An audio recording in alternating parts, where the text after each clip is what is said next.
यात्रियों की जान। पुणे निजामुद्दीन दुरंतो एक्सप्रेस ट्रेन हादसे से बची है। आमली और रवांजना डूंगर स्टेशन के बीच 2 दिन पहले यह हादसा हुआ है। अंता स्टेशन के पास भी पटरी क्षतिग्रस्त होने का मामला सामने आया है।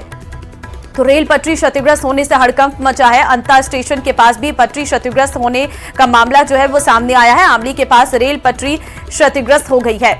ट्रैकमैन ने 200 मीटर दौड़ लगाकर यात्रियों की जान बचाई है। तो आमली के पास रेल पटरी क्षतिग्रस्त हो गई है। खबर इस वक्त आपको हम दे रहे हैं। ट्रैकमैन ने 200 मीटर दौड़ लगाकर यात्रियों की जान बचाई है। पुणे निजामुद्दीन दुरंतो एक्सप्रेस ट्रेन हादसे से बच गई है।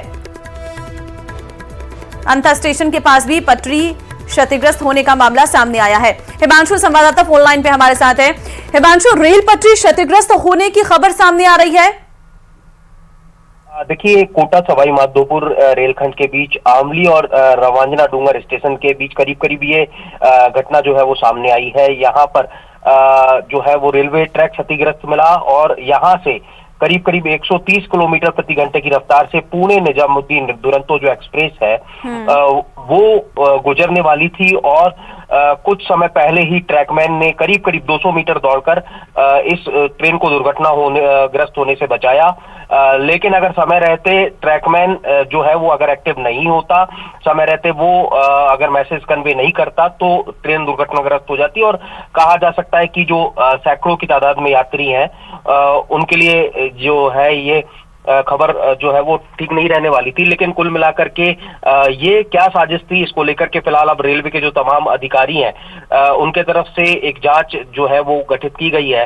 आपको बता दें कि जो रेलवे ट्रैक यहाँ पर डाउन लाइन पर पटरी जो है वो टूटी मिली, जिसके बाद में बेल्डिंग वाली ये जगह थी। लेकिन फिलहाल ये किसकी साजिश है, इसको लेकर के रेलवे की तरफ से जांच जो है वो की जा रही है। लेकिन इसी तरह की जो घटना है वो अंता 12 जिले में, अंता की बात करें तो वहां पर 12 रेलखंड में भी सामने आई। यहाँ पर भी जो पटरी है वो क्षतिग्रस्त मिली। ट्रेन को धीमी रफ्तार से वहां से गुजारा गया, बाद में ट्रैक को दुरुस्त किया गया और फिर यातायात सामान्य हुआ। यानी 13 दिन बीते 13 दिन की बात करें तो इस तरह के 4 जो मामले हैं वो कोटा रेल मंडल में सामने आ चुके हैं। कोटा सवाई माधोपुर इंदरगढ़ के पास में ये मामला सामने आ चुका है। बूंदी खंड में श्रीनगर और जालंधरी स्टेशन के पास में पटरी टूटने का मामला सामने आ चुका है। लेकिन फिलहाल ये क्या कोई बड़ी साजिश है जो कि यहाँ पर किसी की बिल्कुल जांच का विषय है और पता लगाने की कोशिश करनी पड़ेगी, क्योंकि कई यात्रियों की जान पर यह खतरा बन सकती थी। बहुत धन्यवाद हिमांशु आपका तमाम जानकारी देने के लिए।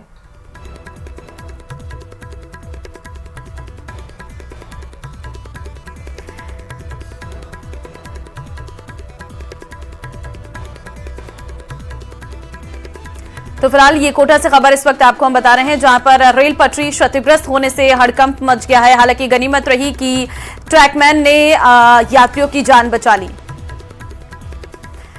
और मौसम से जुड़ी बड़ी खबर आपको देंगे। प्रदेश में 28-29 जनवरी को बारिश की संभावना जताई गई है। जयपुर और भरतपुर संभाग में बारिश की संभावना। 31 जनवरी को आसमान में बादल छाए रहने की भी संभावना है। मेघ गर्जन के साथ होगी हल्की बारिश। अगले 1-2 दिन में तापमान में गिरावट हो सकती है। उत्तरी हवाओं के प्रभाव से तापमान में होगी गिरावट। प्रदेश में बाकी दिनों शुष्क जो है मौसम रहने वाला है। तो प्रदेश में 28-29 जनवरी को बारिश की संभावना जताई गई है। बड़ी खबर इस वक्त आपको दे रहे हैं। जयपुर और भरतपुर संभाग में बारिश की संभावना है। अगले 1-2 दिन में होगी तापमान में गिरावट। मेघ गर्जन के साथ हल्की बारिश होगी। 28-29 जनवरी को बारिश की संभावना है।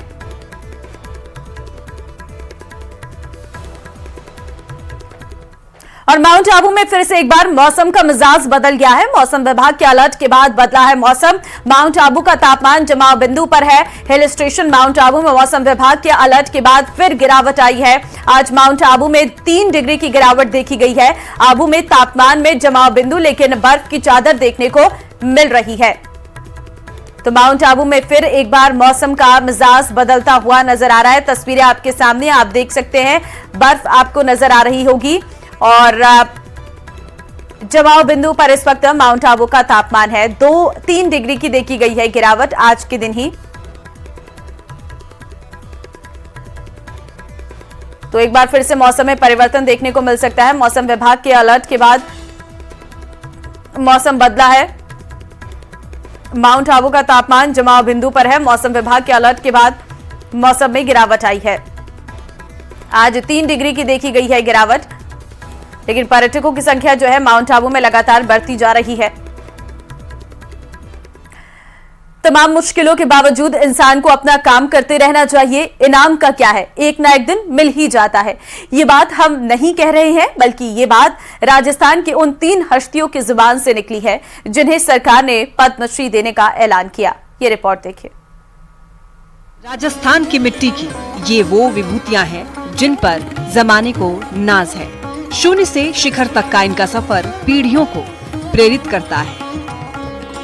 मैं एक छोटा सा आदमी हूँ, उसको इतना बड़ा सम्मान मिला है, ये एक गौरव की बात है। इसलिए मैं मेरे शिष्यों को, मेरे अनुयायियों को, सेवकों को भरपूर भावों से आशीर्वाद देता हूँ, धन्यवाद देता हूँ। परोपकार को जीवन समर्पित कर चुकी विभूतियों को पुरस्कार की लालसा कहाँ रहती है।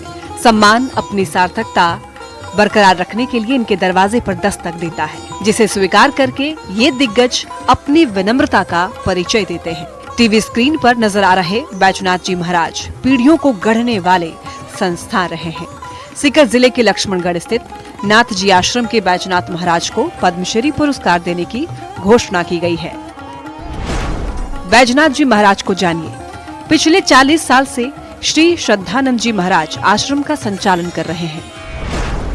आश्रम में योग सहित वेदों के अध्ययन के लिए देश भर से विद्यार्थी पहुंचते हैं। महाराज जी ने कई सेवा केंद्रों की स्थापना की, धर्म क्षेत्र में भी कई कार्य किए। उर्दू के मशहूर शायर शीन काफ निजाम को साहित्य के क्षेत्र में उल्लेखनीय योगदान के लिए भारत सरकार ने पद्मश्री अवार्ड देने की घोषणा की है। शीन काफ निजाम नाम से मशहूर शायर का असली नाम शिव किशन बिस्सा है। सर्वोच्च सम्मान मिलने पर जोधपुर के शायर और उर्दू मुशायरे के दस्तखत शीन काफ निजाम ने सबका आभार।